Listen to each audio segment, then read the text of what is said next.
iniciando. Então, nós estamos hoje esperando, né, concluir aqui as nossas, a nossa introdução. Na verdade, a gente fez um trabalho mais introdutório para apresentar Super Young News, né? N igual a 4, D igual a 4, partindo do Super Young News, né? Nossa ideia é essa, né? Super Young News, N igual a 1 em 10 dimensões, tá? Com redução dimensional, chegarmos ao que nós estamos propondo estudar aqui, que é Super Young News, N igual a 4, D igual a 4. Então, essa é a nossa proposta. Apresentamos um pouco na aula anterior, na aula 12, né? A aula 13 foi dada pelo Felipe, a aula 12 foi dada por mim. Apresentamos a construção sucessiva das álgebras de Clifford a partir de 2 dimensões até 10 dimensões. Agora, como nós tínhamos falado na aula precedente, nós estamos trabalhando em cima do paper do Briox, Scherp e Oliver, né? Eu tinha dado referência para vocês, vou pegar a referência aqui. Briox, Scherp e Oliver é aquele, nós estamos trabalhando esse paper aqui, o Nuclear Physics, não o paper todo, né, mas a parte que nos interessa, B122, ano de 1977, os anos que estavam se elaborando as primeiras teorias de supergravidade, também Super Young News, né? Então, nesse trabalho aqui, nós estamos aproveitando algumas sessões desse trabalho, sobretudo a sessão 3, para falar da supersimetria em 10 dimensões e de Super Young News em 10 dimensões, e a redução para 4 dimensões. Nós estamos seguindo as convenções do Briox e Scherp. Eles nos dão, então, nós, na outra vez, a gente foi construindo as álgebras de Clifford, chegamos até a álgebra das matrizes gama de 10 dimensões, que são matrizes 32 por 32, seguindo o procedimento tradicional. Aqui, eles estão dando uma outra representação, existem várias representações, nós sabemos, né? Existem várias representações para as matrizes gama de uma dada álgebra de Clifford, representação de Dirac, representação de Majorana, representação de Weyl, representação de Majorana-Weyl, tem várias representações. Em particular, a conveniente para se fazer a redução dimensional é essa que é apresentada pelos autores. Então, aqui nós temos produtos tensoriais. Essa matriz aqui tem a identidade 4x4 e a identidade 4x4. Então, essa segunda matriz aqui é uma matriz 8x8, né? Tem 4x4 aqui, 4x4 aqui. As matrizes gama-mi são as matrizes tradicionais das 4 dimensões, umas 3 dimensões. Então, são todas matrizes na representação de Majorana. Então, gama-mi, né? Ou seja, gama 0, né? Gama 1, gama 2, gama 3 e a gama 5 são matrizes gama da álgebra de Clifford de 1 às 3 dimensões, 4 dimensões, que estão na representação de Majorana. E essas matrizes aqui são construídas da seguinte maneira. A primeira matriz vai colocada aqui. Então, essa matriz aqui é 4x4. 1, 1, 1, 1. Eu vou colocar gama-mi, gama-mi, gama-mi, gama-mi. Depois menos gama-mi, menos gama-mi, menos gama-mi, menos gama-mi. Então, a gente tem todas essas matrizes aqui. São 32 por 32. Nós estamos numa álgebra de Clifford, né? 32 dimensional. Então, aqui nós temos as matrizes 32 por 32. Né? Essa aqui também é 4x4. Essas aqui também são 4x4. Rho1 e Rho'L são gama 0. Rho2 e Rho2', gama 5. Rho3 menos Rho3', gama 0, gama 5. Então, essas matrizes aqui também são 8x8, essa aqui 4x4, então 32 por 32. Então, todas essas matrizes aqui são matrizes 32 por 32. Aqui nós temos gama 0, gama 1, gama 2, gama 3, são as matrizes de 10 dimensões, e encaixam as matrizes da álgebra de Clifford de 4 dimensões. Aqui nós vamos ter gama 4, gama 5, gama 6. Gama 0, gama 1, gama 2, gama 3, gama 4, gama 5, gama 6, gama 7, gama 8 e gama 9. Então nós temos as 9 matrizes gama. A matriz gama 11 de quiralidade, nós já tínhamos trabalhado da outra vez, ela tem aquelas propriedades que nós vimos, né? Vou colocar aqui gama 11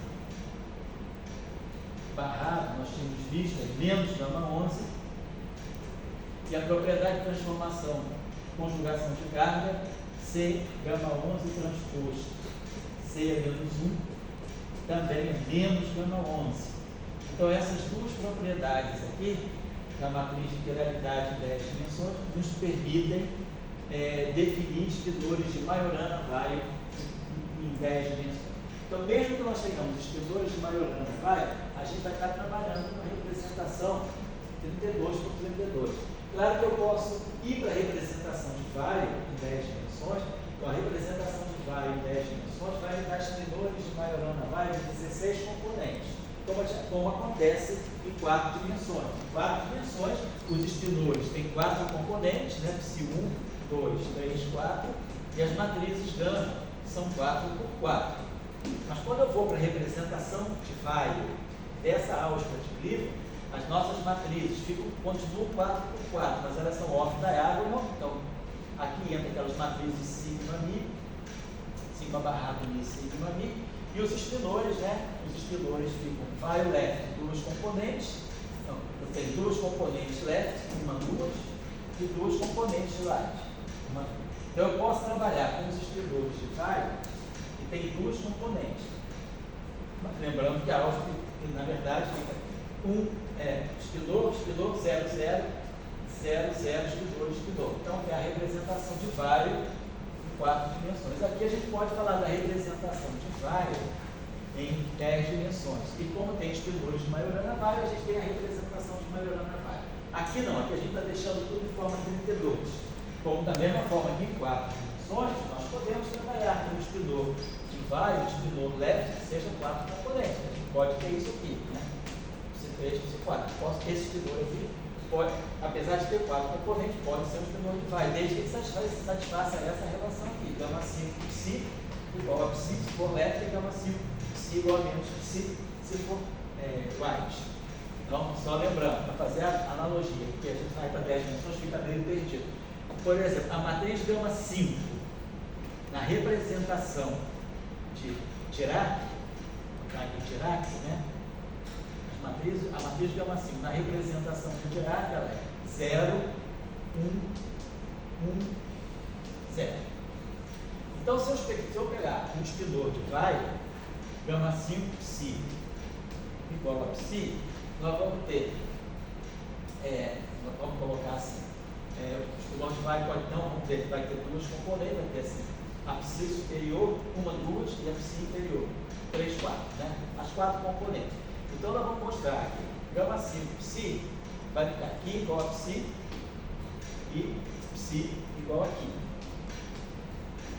Então, nós vamos ter um espinor assim, psi1, psi2, psi1, psi2. Então, tem as 4 componentes, mas apenas 2 são independentes.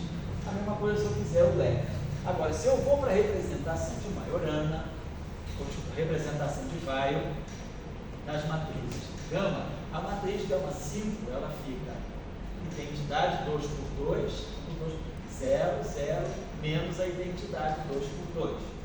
Então, quando nós impusermos a condição de integralidade elétrica, por exemplo, gama 5 psi igual a psi, nós vamos ter aqui, vamos dizer, psi, psi1, psi2, psi3, psi4. Vamos colocar assim, psi1, psi2, vou botar, como diz antes, psi aqui.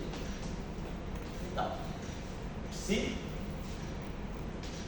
vai ser, todo mundo vai ser psi igual a psi, e aí aqui eu vou ter menos i igual a aqui, então aqui é 0. Então, na representação de Weyl, o espinor left vai ter duas componentes superiores, 0, 0. Então, na verdade, a gente pode trabalhar com espinores de duas componentes na representação de Weyl. A mesma coisa acontece em 10 dimensões, só que em vez de falar de duas componentes, vão ser 16 componentes. Então, eu estou só chamando a atenção para esse caso. Então, aqui, o Briot e Scherf nos dão a representação das matrizes gama 32 por 32. E por que essa representação é interessante?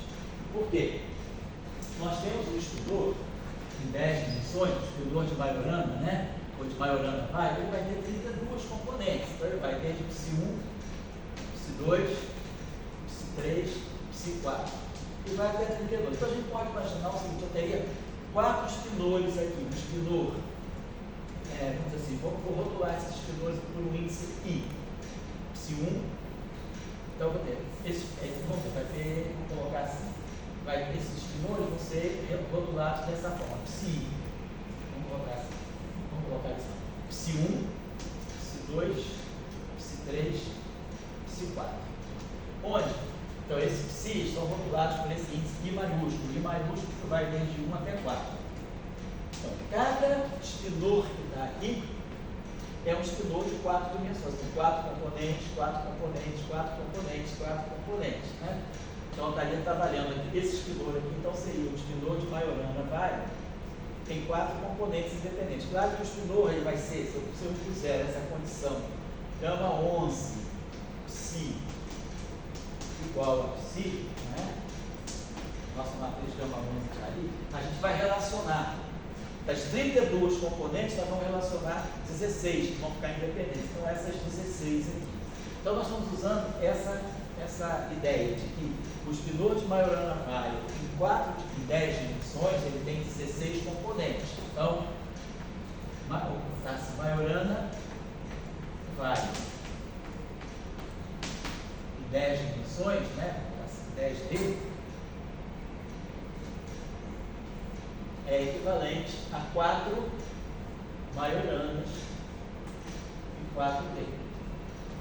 Aqui eu tenho 16 componentes e aqui eu tenho 4 vezes 4, 16 componentes. Então, essa é a ideia. Bom, aqui.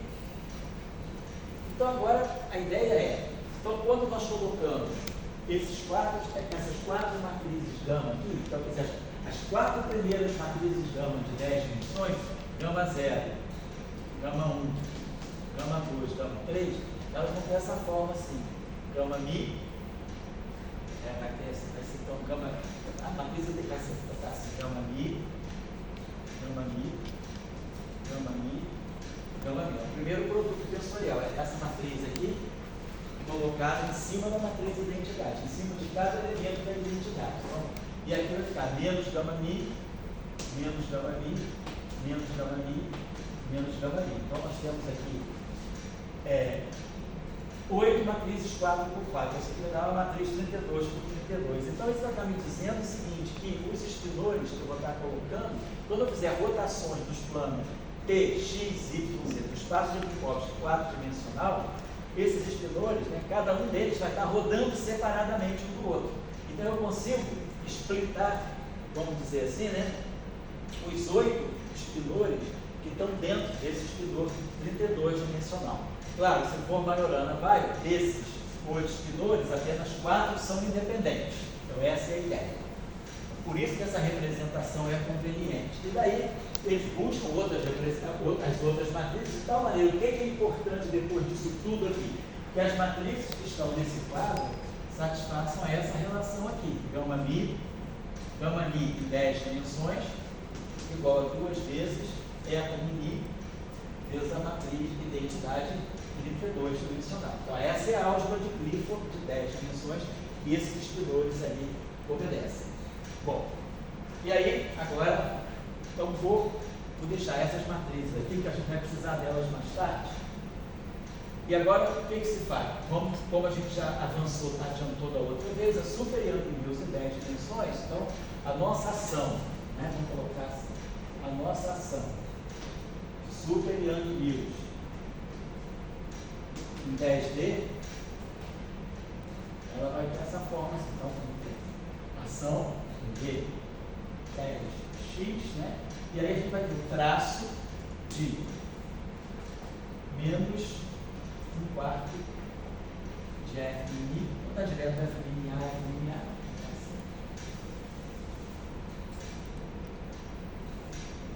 Menos 1/4 por F min I, A, F min A, tudo isso em 10 dimensões, né? E aí aqui menos isso, vou falar mais isso sobre 2. Se, vamos colocar aqui os espinores lambda, vamos chamar aqui de lambda barrado, E lambda barrado, e gama Mi, D Mi, lambda A. Então todo mundo na representação adjunta do grupo de rede. Esse A é o índice da representação adjunta, aqui são as matrizes gama Mi, dimensionais, 32 por 32, e essa derivada covariante nós tínhamos visto outra vez, é a derivada covariante de Gauge, né, que traz um acoplamento com uma constante de estruturas, Mi lambda menos G, F, A, B, C, A, Mi, B, lambda, C. Então, nós estamos perfeitamente em M1000 simples, né, com o que a gente chama aqui de gaugino, né, e o foco, e a parte do campo de Yang-Mills, então, seria o gluon, né, e o gluino, no caso abeliano, forte e contínuo. Então, a gente tem toda a descrição disso aqui, então nós já vimos que quem quiser consultar aqui no paper, eles mostram que essa ação aqui satisfaz aquelas transformações de supersimetria que nós tínhamos dado da outra vez, né? Delta AMI-A igual a epsilon barrado, gama mi, lambda A, e delta F do mi, nós tínhamos visto que era alguma coisa como epsilon barrado, sigma mi,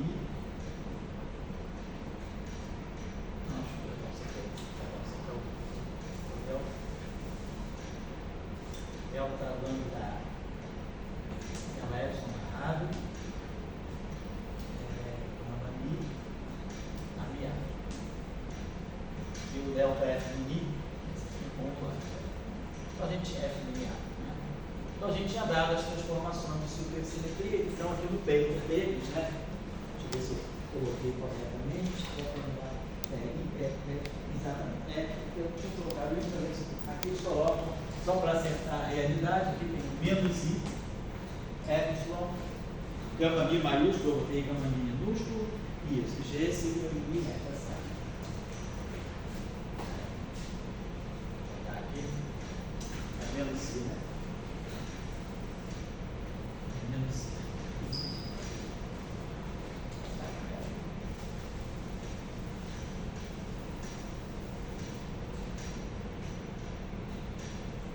Delta AMI-A menos I, epsilon barrado, gama mi, lambda A. E o delta F mi-A, epsilon barrado, sigma mi, aqui sigma mi, 10 dimensões, e lambda delta lambda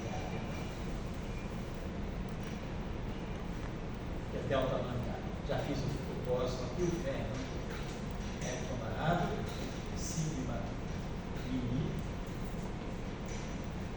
F mi-A. Então, com essas transformações de supersimetria, a ação, não lagrangiana, a ação fica invariante. Está no paper do Brios e Scherk-Ock, está na seção 3, a demonstração da Suzy é feita aqui a partir da equação 3.7. Na seção 3, da equação 3.7 até a equação 3.13, eles mostram invariância de Yang-Mills sobre transformações de supersimetria em 10 dimensões. Agora é fazer a redução dimensional, naquele esquema que nós vimos, né? Então, o campo de Gauge em 10 dimensões, né? Ele tem as 10 componentes dele. Então, nós vamos identificar as 4 primeiras, né, o AMI no espaço dos Minkowitz, e depois vão sobrar 6 componentes, que vão ser a 5, a 6, a 7, a 8, na verdade começa com a 4. 0, 1, 2, 3, é 4, 5, 6, 7, 8, 9. Então, nós temos essas 6 componentes aqui, que vão se comportar como escalares. Então, eu vou ter 6 escalares, então a gente já sabe que o campo de Gauge, né, o AMI, ele vai gerar o bóson vetorial, o AMI de Yang-Mills em 4 dimensões, e vai gerar 6 escalares. 6 escalares. Tá? E depois, o férmio, que tem 32 componentes, vai gerar o fêmeo de Majorana, né, que tem 16 componentes independentes, isso aqui em 10 dimensões, ele vai gerar 4 Majoranas em 4 dimensões. Majorana vai, 4 majoranas aqui. Então, com isso, a gente faz a redução. Vou botar aqui a ação, e aí, claro, a gente vai colocar nas matrizes gama, mi, essas matrizes aqui, e aí eu vou colocar a expressão que é obtida. Claro que tem um certo trabalho, né? Aqui na seção 3 ainda, ele chega à equação 3.14, que é o Yang-Mills. Então agora eu vou botar aqui o Lagrangiano, né? Do Super Yang-Mills. Vamos explicar um pouquinho depois a simbologia que está aqui. Em 4T, um Super Yang-Mills, N igual a 4, D igual a 4. Então, a partir desse Lagrangiano aqui, dessa ação, a gente vai obter o Yang-Mills N igual a 4, D igual a 4. Bom, campo de gate, né? E vamos obter 4 férmions e depois 6 escalares. Vamos ver como é que fica a ação. Vou colocar aqui a expressão deles e vamos já depois discutir. Mas tudo sai daqui. É uma questão de fazer aquela redução, como nós aprendemos quando fizemos redução de Yang-Mills de 4 para 3 dimensões, que é abandonar todas as derivadas nas coordenadas 4, 5, 6, 7, 8, 9. Então a gente vai ter dependência só entre x0, x1, x2, x3. Mi igual a 0, mi igual a 0. Então a nossa ação vai ter um traço geral aqui, e aí vamos ter aqui, vamos colocar assim, menos um quarto de F mini e F mini. Então, o tradicional do Yang-Mills. Então esse aqui é o Yang-Mills. Então esse F mini A aqui em 10 dimensões, esse aqui é o F mini correspondente em 4 dimensões. São as 4 primeiras componentes. Depois nós vamos ter aqui menos mais um meio DI AI. Então vamos lembrar aqui o que são esses AIs aqui. Esses AIs aqui são 3 escalas. Esse índice pequeno vai de 1 até 3. Vamos botar já aqui. Esse índice pequeno tem um índice I e um índice J, né? Pequenos que vão ser 1, 2, 3. Porque eu vou ter 3 escalares e 3 pseudo-escalares, que vêm das componentes do campo de Yang-Mills. Então vamos ver isso aqui. Claro, ao quadrado, né? A ação dos escalares vem de Yang-Mills, mais o meio, DI ao quadrado. DI, onde essa derivada covariante, claramente é a derivada covariante de Gauge atuando dos escalares. Então esse índice aqui não está denotando a parte espacial do espaço de Minkowski, não. Está denotando os 3 sabores, né, de campos escalares e os 3 sabores de campos pseudo-escalares. Tá lá.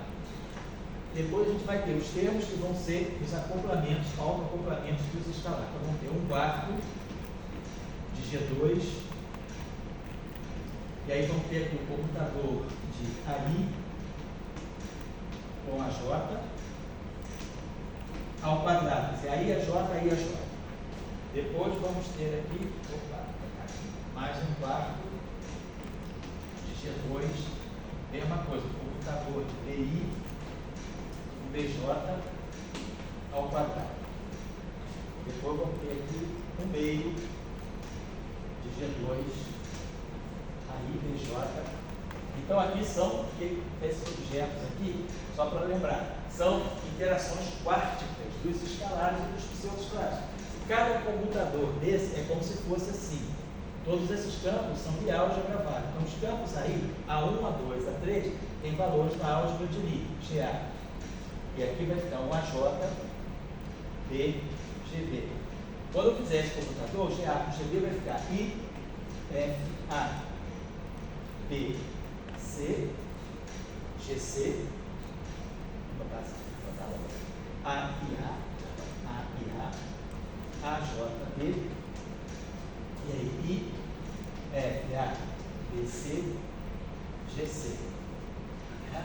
E aí, como isso aqui está ao quadrado, eu vou ter 2, então, cada computador desse, né, vai ter um gerador na álgebra de Lie, né, não está certo. Aí eu vou ter depois o traço de 2 geradores, que quando eu levar isso aqui, vamos colocar assim, vai ficar IFABC a GC.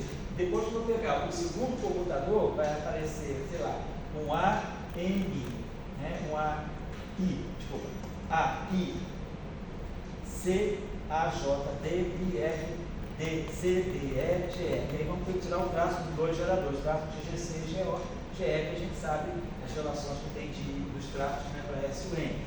Então, essas relações aqui estão dando todos os acoplamentos quádruplos. 4 escalares, 4 pseudo-escalares e 2 escalares, 2 pseudo-escalares. Que é justamente o potencial quártico, né, que aparece nas teorias lambda de 4 em 4 dimensões. E agora está faltando para nós o setor fermiônico. Então nós vamos ter agora mais I sobre 2, e aí vamos ter, vou botar aqui agora os índices, eu vou colocar os índices que ele dá. Lambda K maiúsculo barrado, gama mi, dmi, lambda K. Esses índices maiúsculos aqui, os índices que vão aparecer que eu vou colocar, vou seguir a anotação deles, são J maiúsculo, K maiúsculo e L maiúsculo. Esses índices aqui são índices que vão de 1 até 4. Porque eles estão rotulando justamente os 4 espinores que vêm do espinor de Majorana Vaia em 10 dimensões. Então, vai valer para lambda 1, lambda 2, lambda 3, lambda 4. É ação, né? E com acoplamento de gate. DMI, então aqui está o campo de gate aqui dentro, e aqui está na álgebra de Mi, então a gente vai ter aquela relação, né? O comutador do AMI com o lambda, né? Vai dar, depois a gente vai tirar o traço. Isso. Então, isso aqui está dando para nós, esse cara aqui é de álgebra válida, é a mesma história, vai dar sempre o traço de 2 geradores. E agora os acoplamentos de Yukawa. Como é que vão ficar os acoplamentos de Yukawa? 1 meio de G, então a lambda kappa barra. Vou botar aqui, vai lá, parênteses, colchetezinho, vai ficar alfa J, vou explicar o que são esses alfa J. Kappa L, a J, mais beta J, kappa L, gama 5, por causa do pseudo-escalar, DJ. Tá? E tudo isso aqui, computador com lambda L. Então, é todo mundo de álgebra vai. Então, o computador de um gerador que está aqui dentro, um outro gerador que está aqui dentro, computador de 2 geradores, dá um gerador, né? E aí a gente tem um outro gerador aqui, que também é de álgebra vai. Então, fica sempre traço de 2 geradores, que vai dar para nós um coeficiente, tipo um fator de Casimir, um fator de Dicke e o delta. Então, isso aí é só por S ou N. E, bom, e com isso aqui, a gente fecha isso aqui, e aí a gente... Então, aqui são... Agora, quem são essas matrizes aqui? Essas matrizes aqui estão misturando, né, os 4... Aqui a gente vai ter esse férmio com esse férmio, né, então, esses 4 férmios aqui interagindo, e o cálculo, o acoplamento de um cálculo com os escalares, o acoplamento de um cálculo com os seus escalares, e essas matrizes aqui vão estar misturando, vão estar fazendo mix dos espinores de Majorana em 4 dimensões. Quem são essas matrizes aqui? Eles dão. Essas matrizes aqui são as matrizes alfa. São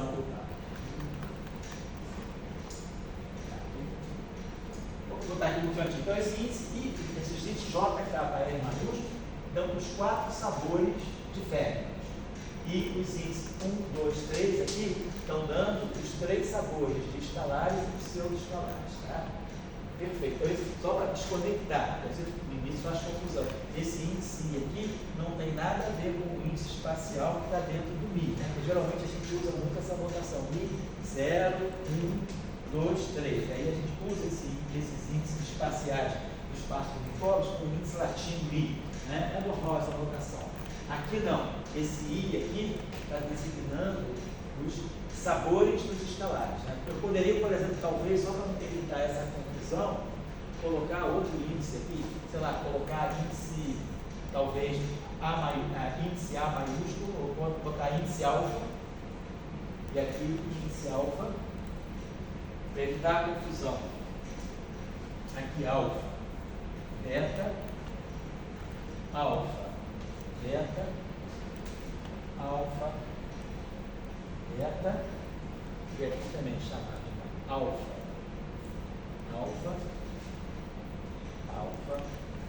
Então, esses índices alfa, né?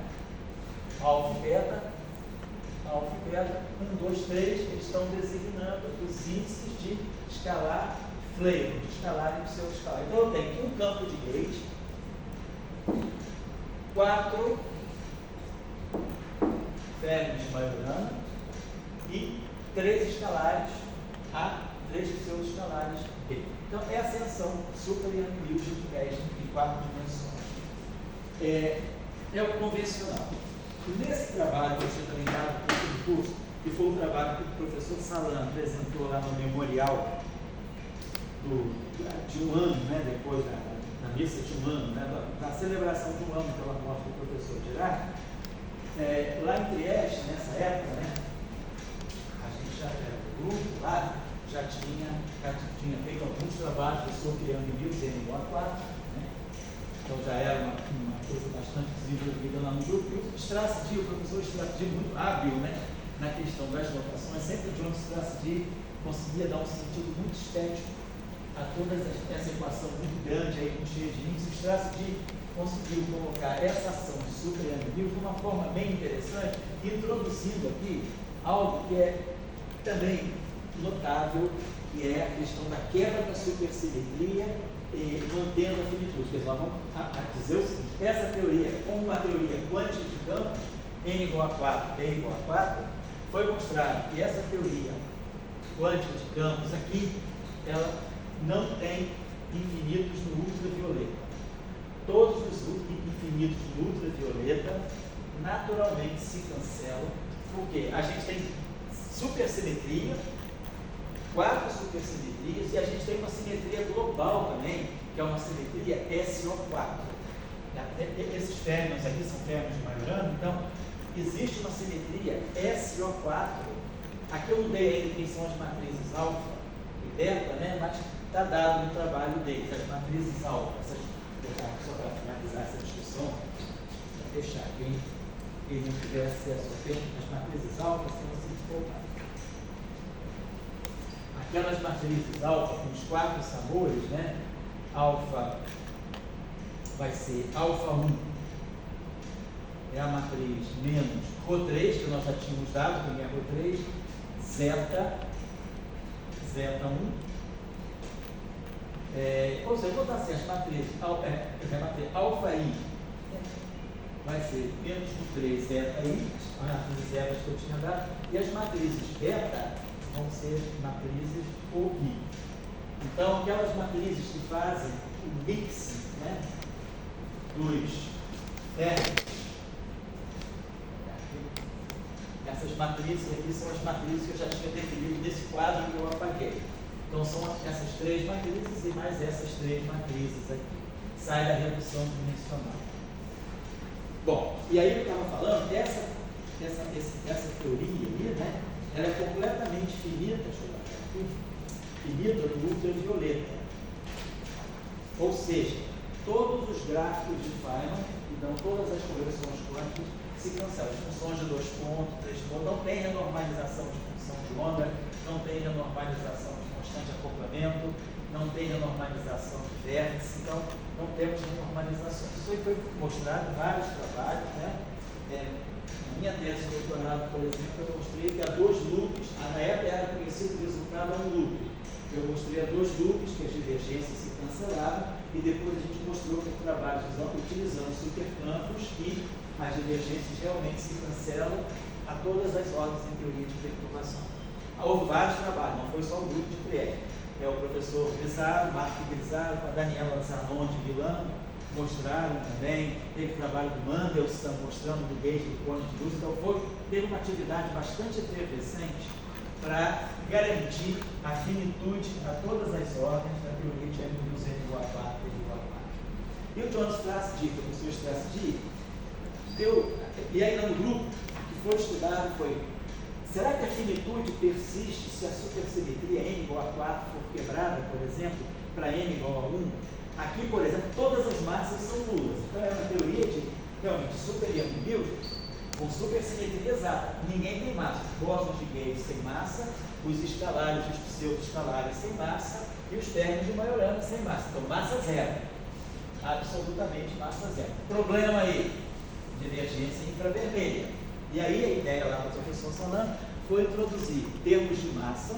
Termos de massa, a gente pode imaginar o seguinte: como a massa, como a gente fala da renormalização, é um processo de ultravioleta, energias muito altas, a gente pensa que as energias sendo assintoticamente muito grandes, as massas podem ser desprezadas. Então, mantendo certas relações de simetria, mas quebrando o termo de massa, quebra a supersimetria, que vai introduzir, porque alguns vão ter massa, né, e outros não vão ter massa, e as massas podem ser diferentes. Então, existem relações de massa que, mesmo quebrando a supersimetria, a gente vai manter a finitude da teoria com a simetria quebrada, com a supersimetria quebrada. Por que a introdução de massa é importante? Por causa do problema infravermelho, para resolver. Então, a gente quer evitar o problema da divergência infravermelha, mas mantendo a finitude do ultravioleta. E a ação que foi concebida lá no grupo, então, foi essa ação aqui. Eu vou colocar aqui. João de Traço mudou a notação e a gente trabalhava com essa ação aqui. Então, a ação Super Young Mills, N igual a 4, D igual a 4, né? Porque com a supersimetria em quebra, né? Mas eu vou colocar aqui o grupo do ICPT. Então, era o que se fazia lá em Trieste, né? Então, a ação ficou dessa forma. Então, nós agora estamos em 4 dimensões, né? E aí nós temos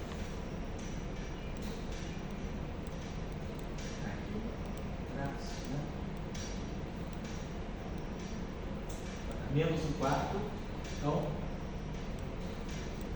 são de Young Mills, F mini A, F mini A, de certo.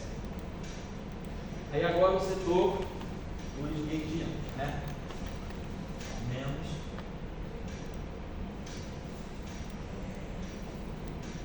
lambda barrado, e aí a gente está chamando aqui, isso de JK. Então, lambda barrado I, gama I, lambda I. Então, ação do gaussiano, os 4 gaussianos, I igual a 1, 2, 3, 4. Agora, o professor Strassburg teve uma ideia muito interessante, que foi reunir os escalares, os pseudo-escalares, para formar um tensor de rank 2. Se eu pegar um tensor, vou colocar assim, H, alfa, beta, onde esses índices alfa e beta vão, podemos até colocar os índices IJ. Esses índices IJ vão de 1 a 4. Mas esse tensor é antissimétrico, HIJ menos HJI, então é como se tivesse aqui uma matriz 4 por 4 antissimétrica, ela tem 6 elementos independentes. Então, a ideia foi criar esse tensor HIJ, que vai descrever os 6 escalares, né? E com uma relação de dualidade, que na verdade são escalares complexos, né? Quer dizer, eu vou pegar esses escalares aqui, então eu teria 6 escalares complexos, mas como eu coloco essa relação, tal que H e J seria 1 meio do epsilon e J, L, H, K, L. Então eu tenho uma relação de autodualidade, uma relação de dualidade aqui, de autodualidade. Então, por exemplo, o H 1, 2 vai ser igual ao H 3, 4, 5, e assim vai. Ou o H, por exemplo, 1, 4 vai ser o H 2, 3. Então, com isso eu tenho só 3 Hs independentes, eles são complexos, então dá 6 escalares complexos. Então, esse H que eu estou introduzindo aqui, assim, H e J, seriam, quer dizer, um tensor de rank 2, antissimétrico e complexo. Então, ele tem 6 componentes, mas 6 componentes complexos. Daria 12 componentes reais. Mas a gente impõe a relação de autodualidade.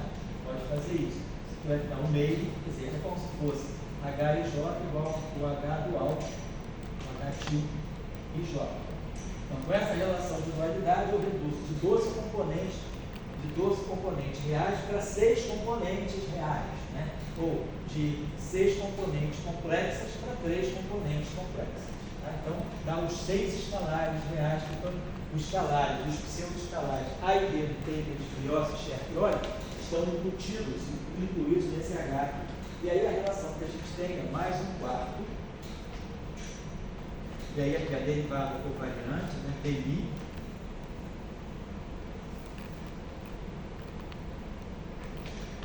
do H ao IJ, está, vamos dar barrado, esse HIJ, conjugado complexo, está aqui.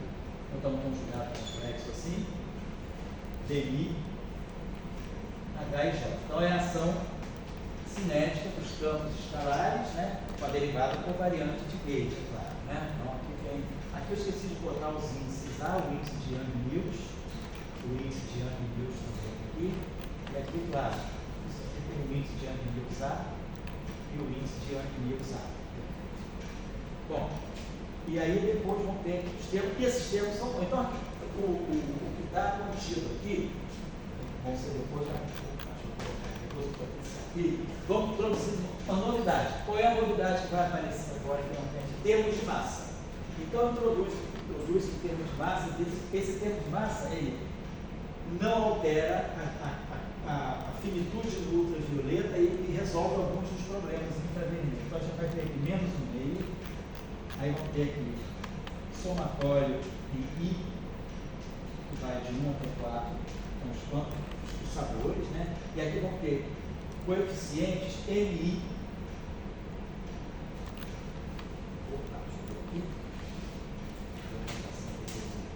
MI, e aí vamos ter aqui lambda, lambda I, transposto C-1, lambda I.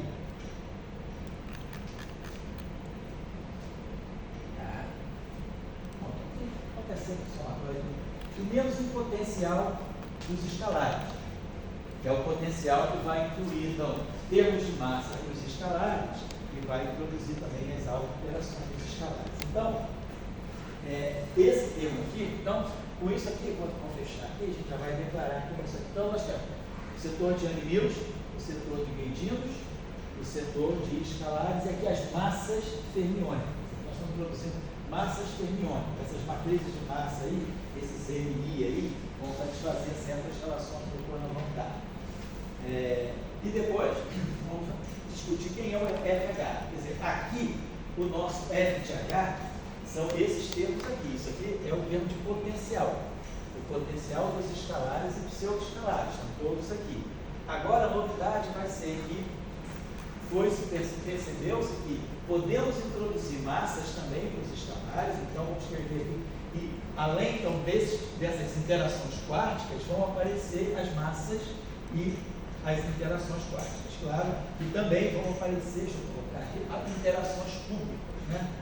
Vou mostrar aqui. Esse trabalho aqui, essa discussão aqui foi um problema sério lá no grupo, na época, né? Porque a pergunta era, então era um grupo grande, tínhamos nós, pós-docs, trabalhando, o professor Salano, João Strategy coordenando, era como, por argumentação de simetria, verificar, eu tinha, por exemplo, no doutorado, trabalhado muito com superespaços, onde há quebra de supersimetria, trabalhado com regras de Feynman, né, com super regras de Feynman, com supersimetria quebrada. Então, eu fazia os cálculos de supercampo e passava para componente. E aí a gente ia ajustando, né, quais termos a gente tinha que colocar e como tinha que coordenar esses termos para que a finitude no ultravioleta fosse preservada. Então, o que a gente está apresentando aqui é uma teoria de Young-Mills N igual a 4 com termos de massa. Então, isso aqui é uma quebra, quebrando a supersimetria, porque os campos de gauge estão sem massa, mas os gaugeiros estão adquirindo termos de massa. E os escalares também. Esse potencial quântico, esse potencial escalar, então, seria, vamos dizer, o potencial de Higgs, né, dos campos escalares, vai ter a seguinte forma. Aqui, parâmetro de massa M2, vamos dizer assim, aqui a gente colocou essa notação, H14, módulo de H14 ao quadrado. Então esse aqui é um termo de massa para esse escalar complexo. Esse parênteses aqui, esse H14, é para evitar de colocar o índice. Poderia colocar o índice M214 ou M214. Mas adotamos a notação de colocar o campo correspondente a esse termo de massa entre parênteses. Ele não é uma função. Isso aqui simplesmente é o parâmetro de massa associado ao campo H14. Depois, um parâmetro de massa associado ao campo H24. Um módulo de H24 ao quadrado. E depois, o 3,4. Pode ser, a gente poderia não escolher, porque vocês estão observando que aqui a gente está observando. Então, bom, então esses campos aqui, né? Observar o seguinte: o H14 é correspondente ao H32, o H24 é correspondente ao H31 e o H34 é correspondente ao H12. Então, na verdade, todos os 6 escalares estão contemplados aí. São 3 escalares complexos, né? Então, representando os 6 escalares. Então, esses são os termos de massa. Depois, nós temos os termos que vai ter os termos curvos. Então, aparece aqui o fator menos raiz de 2 sobre 6G. E aí aqui a gente vai ter o MI, aquele somatório, porque latim aqui é 4, não é somatório, MI, que vai de 1 até 4. E aí as massas MI são aquelas mesmas massas que aparecem ali no esfera. Epsilon, alfa, beta, gama, delta. Na verdade, eu estou chamando, na verdade eu vou chamar de vou botar aqui a notação, isso, né? MI, lambda I, tá certo? Tá certo. Igual a 1, 2, 3, 4, eu tudo isso, tá certo. Tá legal. Então aqui a gente vai ter MI, vamos botar Epsilon I, J, K, L, H, J, I, escalar, H, gama, alfa, kappa, I,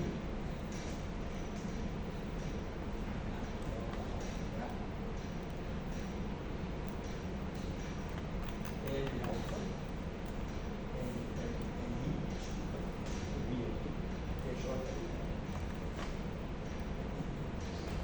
JI, KI, LI. O que significa isso aqui? Isso aqui significa, né, na verdade, só para. Isso aqui é o produto vetorial. Esse produto vetorial, na verdade, a gente poderia substituir pelo comutador. Vamos botar assim: comutador desse cara aqui. Bom, é melhor colocar esse produto no comutador. Os vários que vocês quiserem. O comutador, vamos colocar dessa forma. Então a gente vai ter.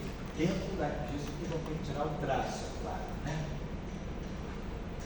E depois vamos ter o termo que vão ser os acoplamentos quádruplos. G2 sobre 16, né? H, IJ, está? Comutador, H, KL, está? E aí aqui, H, IJ,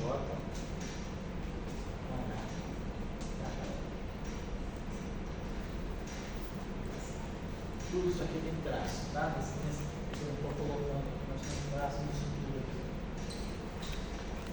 Bom, então esses termos aqui são termos agora de massa para os escalares, então nós introduzimos massas para os escalares esses acoplamentos cúbicos, porque também são acoplamentos super renormalizados em 4 dimensões, os acoplamentos cúbicos. Os acoplamentos quárticos são renormalizados. E lembrando que a constante de acoplamento é sempre G, então isso é importante para o cancelamento das divergências ultravioletas. E o que a gente percebeu, né, o que a gente tem, é que para que a finitude do ultravioleta seja mantida, essas massas têm que ter uma relação. Então a relação é a seguinte: esse M2 H4, então tem uma regra de soma de massa, mais M2 H24 mais M2 H34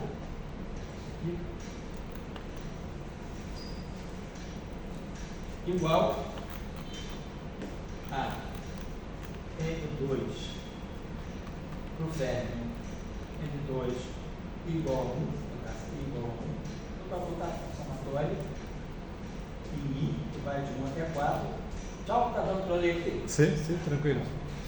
As massas, então existe uma relação entre as massas, os parâmetros de massa bosônicos, escalares, os escalares e pseudo-escalares, e as massas fermiônicas. Então, com essa relação de massa, a soma das massas dos escalares tem que dar a soma das massas dos férmions, a gente consegue quebrar a supersimetria sem alterar a convergência no ultravioleta. Aqui só faltou, acho que um termo que eu não coloquei aqui, deixa eu botar aqui, eu acho que eu pulei na hora de fazer aqui, que é esse termo aqui.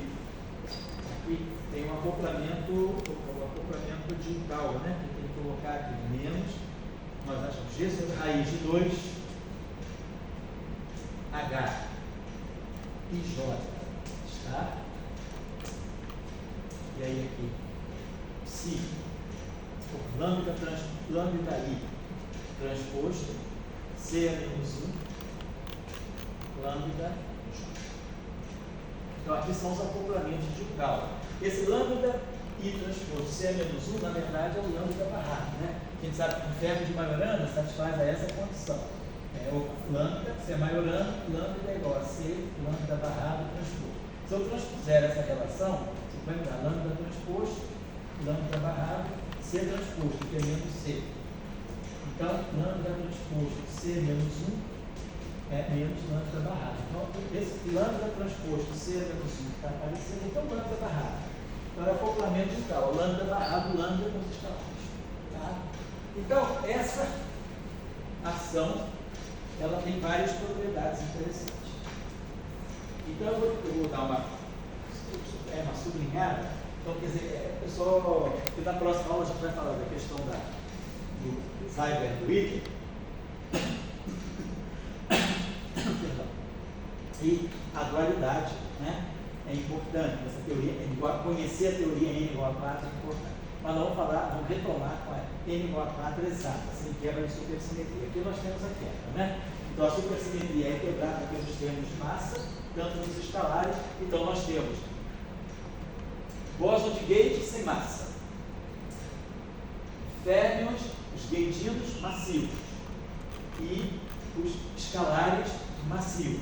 As massas dos escalares são diferentes entre si, as massas dos gatinos são diferentes entre si, mas existe essa relação que amarra todas as massas. Então essa relação aqui é crucial para que a gente mantenha filho. Não basta só introduzir a massa e esperar que a massa seja irrelevante no setor do ultravioleta. É preciso que as relações de massa também sejam respeitadas dessa forma para que as divergências sejam canceladas. Então essa é a teoria, está apresentada aí, a teoria super ambígua. Então, N igual a 4. O que nós obtivemos da redução dimensional direta foi aquela ação que eu tinha apagado sem nenhuma massa, todo mundo massless. Agora, o que a gente está apresentando aqui é a teoria N igual a 4, numa outra notação, mas equivalente àquela. Acho essa notação mais simples, né? Porque evita aquelas matrizes alfa e beta, porém, essa é a diferença que nessa apresentação aqui a gente está introduzindo os termos de massa que vão quebrar a supersimetria. Todas as massas estão splitadas, estão separadas, não tem mais degenerescência em massa, porém tem que ter essa relação de soma de massas para que a divergência ultravioleta seja cancelada. Então, algumas propriedades interessantes aqui que a gente pode sublinhar, estou pegando aqui o paper, né, que o Salam apresentou lá na conferência de um ano de celebração da morte do professor Dirac aqui. Então,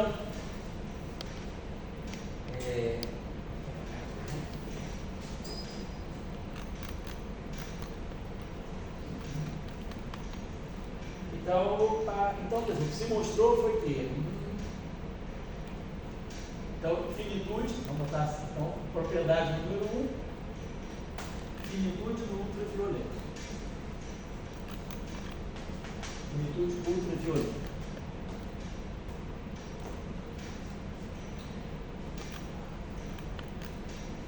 Dois.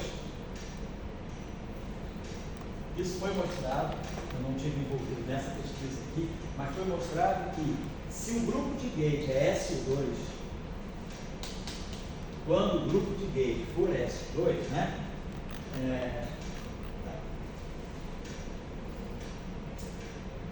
Os infinitos, quer dizer, as divergências S2, as divergências ultravioleta, infravermelho, vamos colocar assim, as divergências no infravermelho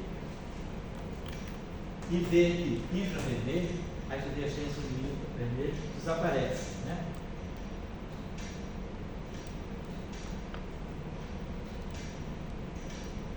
E a teoria, né,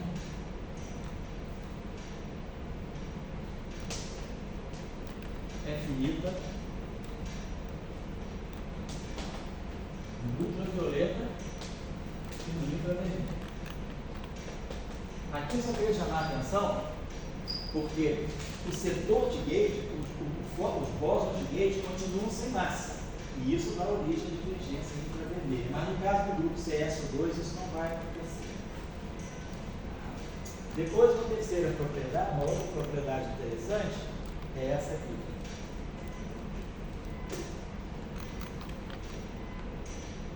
Para M, uma simetria S-U-N, né?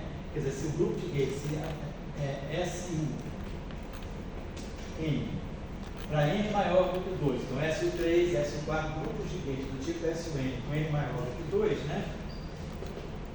Divergências ultravioleta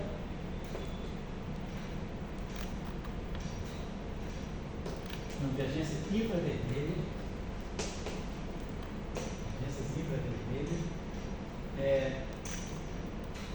permanecem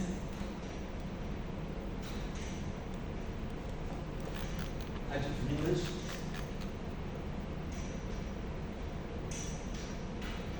dos bósons de gate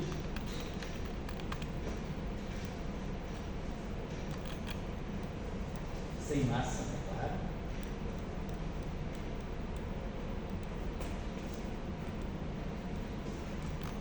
associados ao subgrupo SU N-2. Então, a gente pode ter problemas de infravermelho se o grupo de gate for mais amplo, né? Então, esse resultado aí está publicado, essa demonstração aqui está publicada nesse Physical Review de 28, 1983, 1481. É um paper do Salam, Strasdi e do Namazi, Eliezer Namazi, né, que era também colaborador, na época até foi meu orientador de doutorado no Strasdi. Então, eles três mostraram esse resultado interessante. Certo? Bom, depois aqui tem algumas referências, mas assim, com referências que eu já dei ao longo do curso. E aqui, deixa eu ver aqui.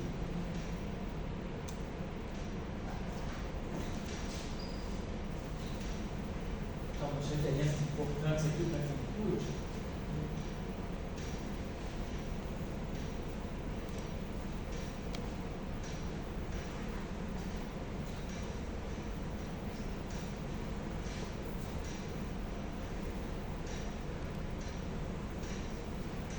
Então, por exemplo, esses trabalhos aqui. AVDEF, vou passar o sobrenome, AVDEF.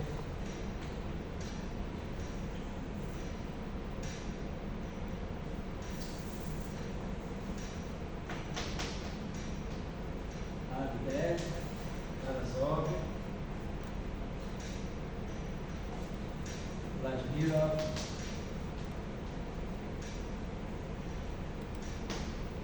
Eles têm o Physics Letters, 96B, 1980, página 94. Vou dizer do que se tratam esses trabalhos aqui. Depois, Lizaro, Rocha, Ziegel, o famoso autor, né? Aquele Fields, né? Que está nos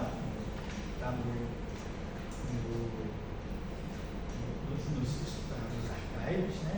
É o Physical Review Letters, 45, 1980, 1063, e depois Caswell,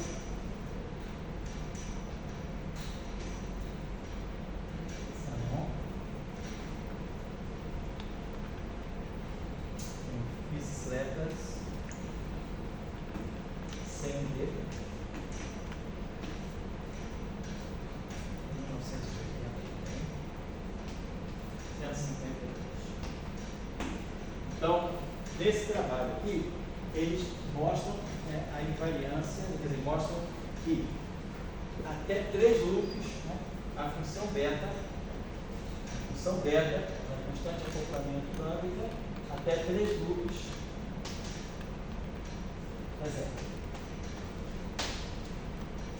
Isso com supersimetria exata, né? Então, para mim ficou a tarefa lá no doutorado de mostrar que com a quebra da supersimetria por termos soft, termos de massa, a finitude permanecia inalterada.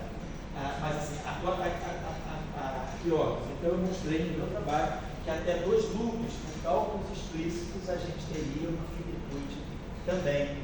Eu fiz os cálculos usando regras de supercampos. Então, eu trabalhei com supercampos e regras de Feynman adaptadas para a quebra da supersimetria, e a gente mostra que a finitude permanece também em cálculos explícitos. Eu não estou dando a referência aqui, mas está lá, mostra um novo ativento que foi publicado em 83. Né? Bom, então, eu diria que esses resultados aqui depois foram importantes, né? A finitude do N igual a 4 ela foi muito motivadora para se tentar ver se a supergravidade N igual a 8 também era uma teoria finita. E mostra-se que a finitude, né, a supergravidade, né, N igual a 8, da mesma forma que a supersimetria N igual a 4, N igual a 4 vamos dizer, é a máxima supersimetria para Young Mills em 4 dimensões. Então, a máxima supersimetrização de Young Mills em 4 dimensões nos leva a N igual a 4. E a máxima supersimetrização da gravidade em 4 dimensões, onde nós temos spin 2, nos leva a supersimetria N igual a 8. E aí a expectativa é que a supergravidade N igual a 8 fosse finita também.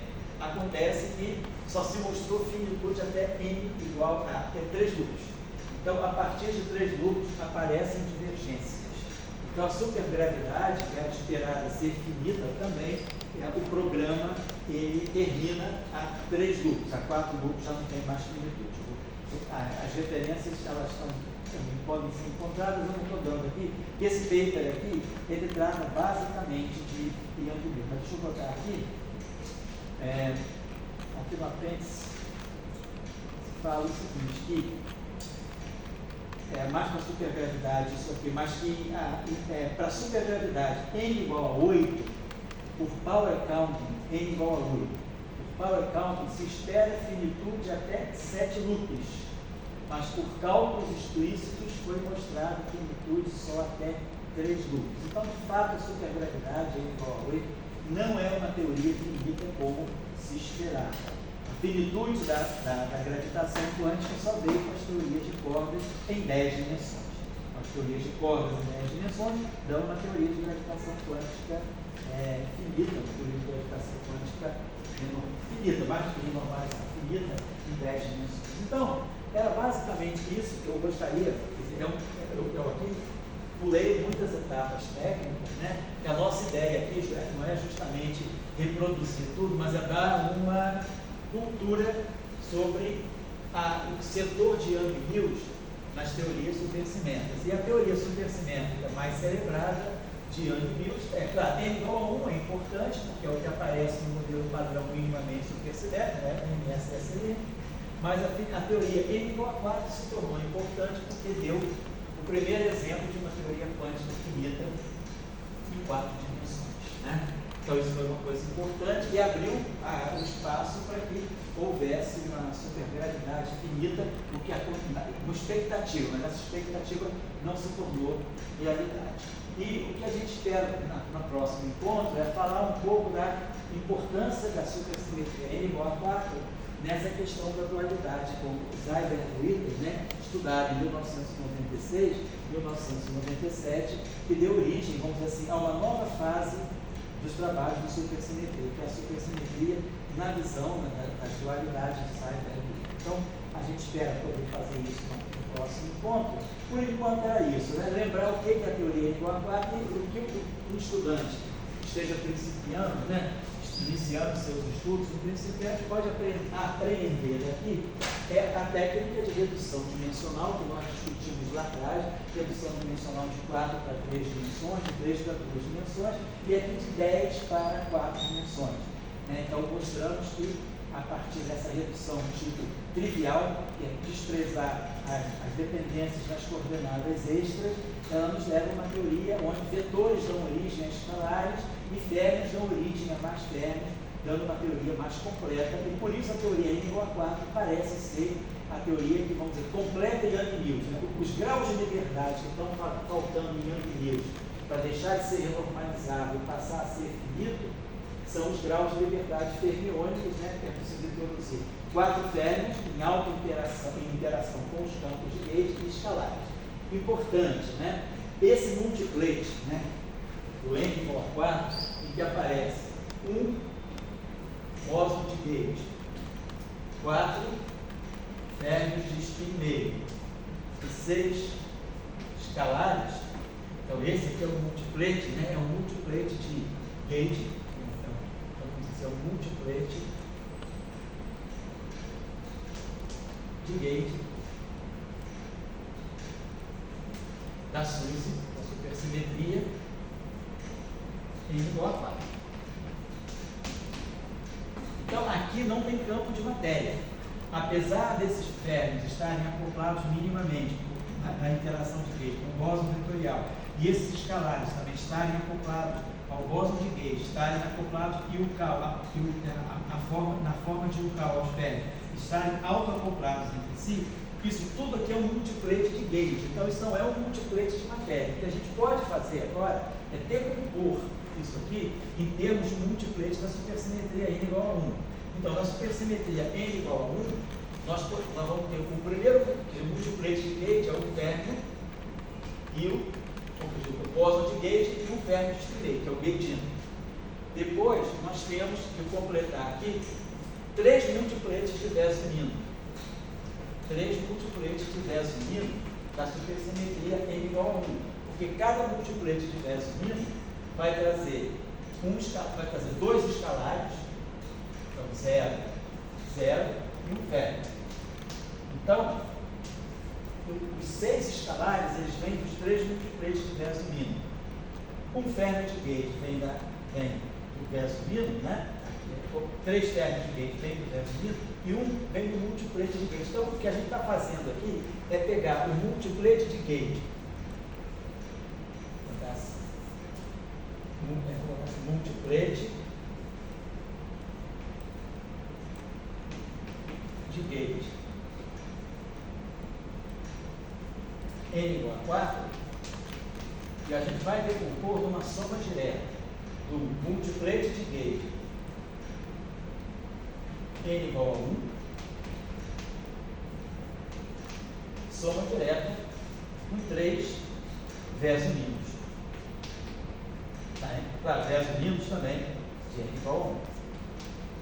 Então, é como se a gente fizesse uma quebra, né, de multiplete de N igual a 4 em 4 multipletes, 1 de gauge e 3 de matéria. Mas, o que eu quero chamar a atenção é que esses campos aqui, do ponto de vista da supersimetria N igual a 4, eles são setores de gauge, eles não são setores de matéria. Então, eu tenho um bóson mensageiro, um bóson intermediário de gauge, 4 férmions de gauge intermediário e 6 escalares escalares também intermediários. Não são matéria. Agora, eu posso acoplar isso aqui com a matéria, mas do ponto de vista da teoria N igual a 4, isso tudo aqui é setor de gauge. É isso que eu queria chamar a atenção. E a gente pode expressar esse setor de gauge da N igual a 4 como uma soma direta de múltiplos de N igual a. É como a gente faz quando a gente quebra, né? Quando a gente, por exemplo, quebra o SO4, a álgebra de Lie, né, de SO4, a gente pode quebrar ela em 2 álgebras de Lie, né, de SO2. Eu decomponho os múltiplos de SO4 ou mesmo o grupo de Lorentz, né? SO3, a álgebra de Lie, do grupo de Lorentz. SO3 a gente decompõe em SO2, e SO2 complexo, né? Só que esse SO2 aqui não é SO2 como esse aqui. Esses são SO2 combinação real de geradores. Aqui é combinação complexa de geradores. Mas eu estou quebrando, né, um grupo, né, multiplete de um grupo e submultiplete, né, de outro grupo, né? O que a gente faz quando a gente, por exemplo, pega um campo vetorial, amigo. Ele tem spin 0, tem spin 1. O spin 0 é o simplete de SO2, de SO2, pega onde é de SO2 e faz, né? E esse aqui é o triplete de SO2 ou o triplete de SO3. Então a gente decompõe uma álgebra em termos de decompõe a álgebra em termos de subálgebras e o multiplete em termos de submultiplete. É o que está acontecendo aqui na teoria do igual a 4. Então acho que por hoje é isso mesmo, né? A gente pode terminar por aqui e a gente volta para falar um pouco mais depois do super Newton em conexão com a dualidade de Zeisenberg. Tá bom? Obrigado, tchau.